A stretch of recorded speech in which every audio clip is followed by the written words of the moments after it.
When tomorrow starts without me, and I'm not there to see, if the sun should rise and find your eyes all filled with tears for me, I wish so much you wouldn't cry the way you did today, while thinking of the many things we didn't get to say. I know how much you love me, as much as I love you, and each time that you think of me, I know you'll miss me too.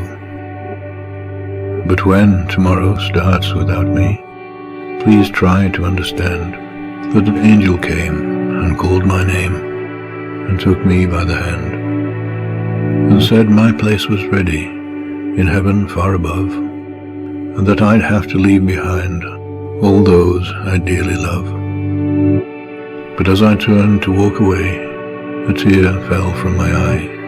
For all my life I'd always thought I didn't want to die.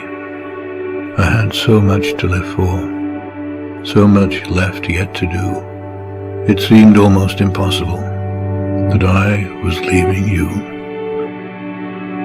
I thought of all the yesterdays, the good ones and the bad. I thought of all the love we shared and all the fun we had. If I could relive yesterday, just even for a while, I'd say goodbye and kiss you, and maybe see you smile. But then I fully realized that this could never be, for emptiness and memories would take the place of me.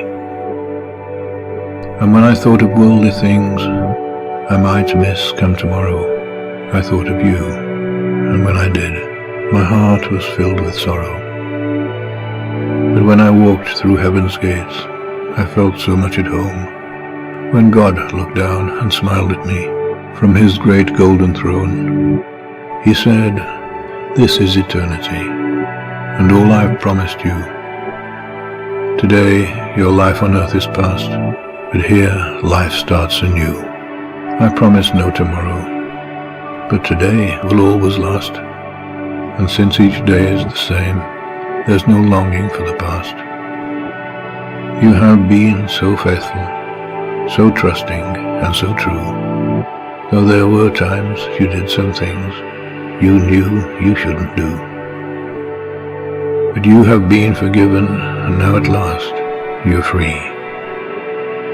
So won't you come and take my hand and share my life with me?"